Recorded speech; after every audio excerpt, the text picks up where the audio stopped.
I'm lucky with this match because out of the members of Nero's group that we're seeing so far, this monster group, we're getting the one that I wanted to see the most up first.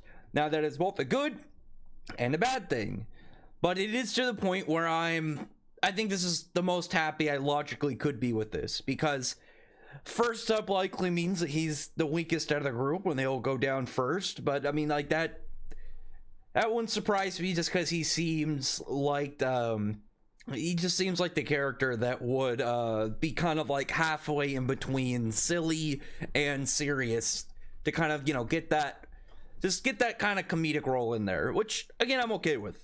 But this means that I get to see this guy showcase, this Mora dude showcased early on. I don't expect him to be like some big long-lasting villain. Like, I never expected he was gonna be like, oh, one of the top 5 of Nero's Legion. But it was more of like, this guy just looks cool, I want to see what he does.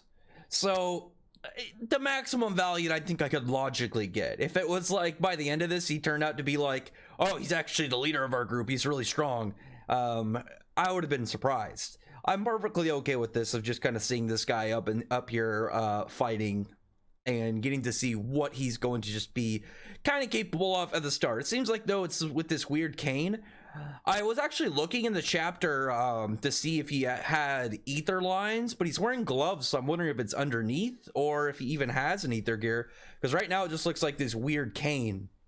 But the chapter begins right where we left off. This big robot would attack Shiki. I didn't expect this to really go anywhere, like, beyond Shiki destroying him really quick, because this is just some random robot. Didn't seem like it was important at all. So Shiki just completely does this thing, uses his gravity manipulation, so it's practically weightless to him, flips him over and slams him into the ground, and calls it good there. Again, I didn't expect that fight to really go too heavy, because it didn't seem like it was set up really for it to be like a big fight.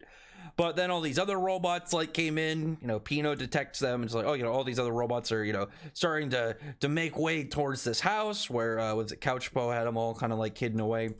And I do really like that you had all the characters getting prepped up. Like, Shiki's doing his thing, just going ready. He's already got his ether gear up. Pomora's got her soul blade. Rebecca's getting happy bottle set up. And then it's just Wise, and he's got a gun, and he's just cocking it back, getting it prepped, looking like a badass. I thought his was definitely the coolest out of like their fight prep moments. But then they beat these guys all really quick. Like, these were just arms random robots. Like, they were not going to be a big deal. It's more of just the question of what happened to them. And I think that my theory on what happened with Ziggy is laying into his powers. Like, I believe that I think there was some form of virus in his programming, and then it was either he originally was a good guy, and then he got, the virus took him over, and then he became kind of like a bad character. Or if he was originally a bad character, the virus made him good, and then it was like, I need to, do this whole thing of, getting Shiki off the planet and stuff, and the whole hopes he gets out and adventures before, like, maybe his process, whatever his computer processing components, whatever inside of his robot body, found and fixed a problem, kind of like thing. Like, it was like, oh, this virus made it so he started to it just started to like give him more human emotions, and now he's back to just being like this dangerous space villain. But I think if he has some form of virus, either way, just some form of virus to his character, that would explain why he's affecting all these other robots. Like, if he can spread it out, like if he has a way to implant this virus into other machines so they go on this like rebellion. Because it doesn't seem like they're like, oh yeah, we just we got the word and we want to rise up now against the humans. It just seems like they are like, they just kind of switched over. And even some of the other robots like brought up that they started just acting funny, like they just got kind of weird. So it's a really good mystery. It's a good mystery starting out. I think that there's like, I've already got a double-sided theory of what happened with Ziggy and what that's really gonna mean, like, moving forward with like his connections with Shiki and what his backstory might be. How do these things all intertwine and connect? Very interesting. I really like this right now, because one of the things with Eden Zero I haven't had a lot of is like large scale theory crafting of like what's gonna, you know, what to really do, kind of figure out of the layout of the series, because there's other mysteries, you know, we got the one way early on in the 20,000 years seemingly in the futures, you know, with finding Rebecca's beak human, a bunch of smaller stuff, but I mean large stuff in the idea of it. And I mean, hindsight, it'll be probably really big, but I mean, like right now we haven't really got a whole lot towards that, so it's just like, oh yeah, a really big thing for the future. But like the stuff with Ziggy is still pretty recent, and again, it's a big mystery, as well as Shiki's backstory and seeing how exactly it's gonna all tie together. Like I really enjoy when it comes to these like big like shonen series, is when you get to a point where you can kind of look at information and try and piece different mysteries together, look for information throughout the series. Oh, was this a foreshadow hint, or is this a coincidence? Am I overanalyzing this, or am I spot on? I really enjoy that. That's one of my favorite parts when it comes to these series, and especially like for other authors it's kind of different, because like I know Tabata does that. Tabata does a lot of like the same kind of like very short momentary foreshadowing that Hiro Mishima does, and then he'll do ones that you look at and be like, that has to be significant, that has to be a big thing, and then there'll be stuff that you completely just overlook. That's one of the things I really like about Tabata too. Like Tabata has that same kind of level of just really big present foreshadowing in key spots without really having to, you know, flag a lot of attention towards them. And sometimes he will flag a lot of attention towards certain things, and you completely miss something else. Again, I like that about about mangas, and I'm obviously always enjoyed Hiro Mishima. So going to Eden Zero, I was happy that knowing that it's eventually going to get to that point, and only until recently, I think we've kind of haven't had the full scale of that, or at least like a larger set of events that we could kind of formulate together. But definitely the Ziggy stuff is one of the ones running off now. I really like the mystery between like what happened with Ziggy. Like I said, was he always evil and became good? Was he good and somehow became evil? Was he possessed? Does it have something to do with his programming? It's something happened when he was out in space? Who knows? Like even the stuff with him erasing parts of the Shining Star's memory. It's like another big mystery. Why did he do that? What exactly was the purpose behind that? Why is he setting all this up? Again, have to find out. But then we get back to the Eden Zero ship. You have Sister, and she's like analyzing Clean and trying to figure out what exactly is wrong with her. And the way that we get it is like a pretty just straight out explanation from Jin. It's like she essentially has to have that little emotion controller on her head, and it will keep her emotions in check. But what happens when she starts to show emotion, it starts to give her like mental breakdowns and starts to really just make her panic. And obviously like that can cause like some very large mental stress on her and probably drive her insane. So he's very much wanting to find the cure for this and wanting to do whatever he can to help his sister. And I saw some people like upset about this at a part where he's like talking to Sister, and Sister's like, oh, if you don't want to tell me what happened like in their past where this happened, I'll go ask Clean myself. And he gets mad, goes to like grabs her by the collar, and he's like, you know, the one thing I'll never let you do is ask what happened. And I mean, it's like people were upset that he did that, and I'm like, why? He, for one, I know some people were like, he should respect her more. I'm like, one, Jin has shown that he does not give two shits about other people besides his sister. He'll get there eventually, but we already know what he's like. He's very defensive of his sister, for one, and he doesn't seem to care about other people at the moment besides his sister. So why would he come off with some high level of respect when it's clearly something that is very, very heavy tied to their backstory? Obviously he's going to get really, really pissed off, and I think that him being very upfront about it made it clear, don't do this, do not do this. This isn't like, hey, I don't want you to do this, I can't say why, but just don't. This is like, no, don't fucking do it. He's pissed because clearly at the same time, it's like he wants her to get help, but it's not like, oh, it's a big secret, I can't tell you. It's no, if she remembers, it'll be it. Like she'll have such a massive mental breakdown, then that's it. And I'm hoping that Jin eventually will work up like probably the spirit and the courage to like tell them himself. because he's obviously gonna have to do it because she can't.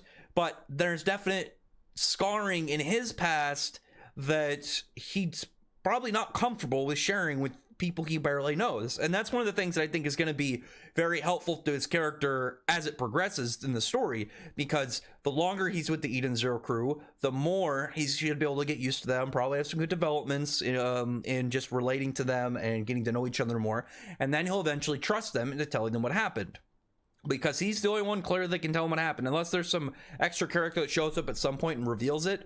Out of right now, the two characters, we shouldn't get it from Clean because we know something bad will happen, and Jin definitely doesn't seem like he wants to right now.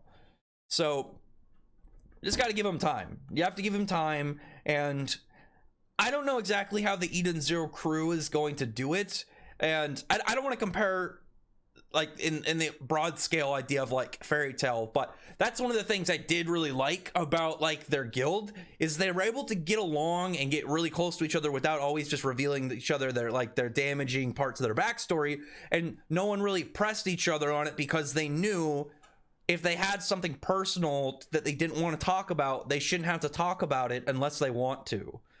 And I'm hoping that's the same thing with Jin. Even though I want to know Jin's backstory, it's clearly very big enough that he was pretty much borderline threatening sister in order to prevent her from asking Clean anything about what happened. But I really don't want them to ask, like, try and press him for it, because it's not their business. It's clearly something very personal. And I think it'd be better for him, his character, and the setting of the story, and his position in the Eden Zero crew, for him not to say anything really about it until he's comfortable talking about it himself. Because that's one of the important things. Like I said, like, oh, if a character is themselves willing to tell you this, like these things, it means that they are at a point where they should be comfortable enough to just like, I'm gonna trust you with these secrets, instead of like, I have to tell you guys for this reason. Which again, I think it'll be better for his character, and again, I think it'd be better for the story, as well as by then I think that he would be comfortable enough in the Eden Zero crew that maybe by then he would want to stay, because that's one of the things Colleen was like bringing up, is she kind of was fine with not getting better because she wants to stay in the Eden Zero crew. She likes them, and she's worried that Jin won't want to stay when she gets fixed. So again, very interesting. Like the other stuff in this chapter, like Ziggy stuff, cool stuff with Mora and stuff with the main crew, I thought that was interesting. But the biggest thing I really like took away from this chapter was about Jin, and specifically again about Jin and what this backstory could mean towards how he develops in the future and how he eventually will get along with members of the crew. But after that, like, they're like having an emergency, there's a bunch of robots coming towards them, and now there's like getting ready for battle stations, or you know, they're getting ready for an attack. And like when Hermit was like Hermit brought up like, oh, you know, we're gonna get to battle stations, but like, oh, we don't actually have any of our battle people on board. I'm like, what do you mean? I mean, technically members, sure, but you still have, I mean, you still have Witch, for one. Witch is definitely capable. But two, you have Jin and you have Laguna. They're on your ship. Say, hey, we need your help. We need you guys to get to work. Obviously, Laguna seems fine with it. And Jin decides, like, it's in his best interest to go and defend the boat. Sylph, too. I just want to see Jin fight. Like, Laguna's cool, but, like, I don't really care to see him fight. Like, his power is neat, but, like, it's not as interesting as Jin's. And I know they're both basic elements, you know, wind and water, but Jin's is the way that he does it, and the fact he's a cyborg space ninja makes him so much more badass also in incorporating it. So I'm definitely looking forward to seeing how he goes about that the next chapter. But then at the end, like, we get this nice little cute robot who goes and finds Shiki's crew and is like describing to them essentially that like some of the good robots survived and they were hiding away, and then members of Nero's empire just kind of showed up and started destroying them. And while they're talking to him, it seems like things are just going really well. The fact Shiki brings up that it's kind of it's all his grandfather's fault is again really interesting, as I like that Shiki is going to be going through stuff obviously in regards to like how these machines and people have suffered because of his grandfather, and I think that the way that he can build and develop off that is going to be, you know, it's a lot of potential. But then You just get like the shot go right through this little robot, gets blasted. I'm really hoping this little robot can be salvaged. Like Jin can do, or not Jin, Wise can do some stuff and fix it up with his machina maker. Like, we just had all these robots destroyed, but like this little guy didn't do anything. Like, let him come with them. He seems nice, and I like his design. He just looks like this happy little robot, little tiny fella. And it was Mora who ended up shooting right through the robot. And it's funny, it's like I noticed one thing in the chapter, because like I was talking to like some people about Eden Zero, and I did have one of those, like, some of those guys that are just like, oh, it's just Fairy Tail 2.0, and they're like saying how Shiki and Jin are very similar. Not really. I think like one of the things I really noticed in this chapter, like especially this chapter, because I was thinking like, oh, Shiki would be pissed in these scenarios, but like Shiki wasn't really mad at any of these. Like, he was very calm and collected during all the fights, whereas like if this was Natsu, he'd be, for one, at the start he'd be riled up, but what happened at the end when like Mora shot through that robot, Shiki looked mad, but he wasn't like, when he attacked him, he didn't look like he was in that kind of like a super aggressive state. Like Natsu would have just kept going blind fury. Shiki is way more kind of like, I want to just say smooth thinking, kind of just like way more in tone with himself when he's fighting regularly. And it's when he loses control, and like, you know, when we saw against the Liga, it's kind of almost like a blind fury where he'll just keep attacking. There's no thought process. It's just like seeing red and going.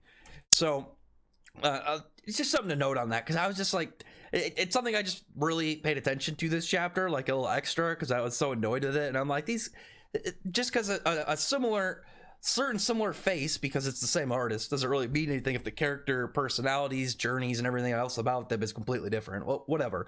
But Mora then shoots a slime, and it just sticks like the whole cast to these trees, and I'm wondering how exactly they're gonna fight right now. Like, the thing is, like, we know with Ether Gear you have to constrict parts of the body in order to kind of like fully get them.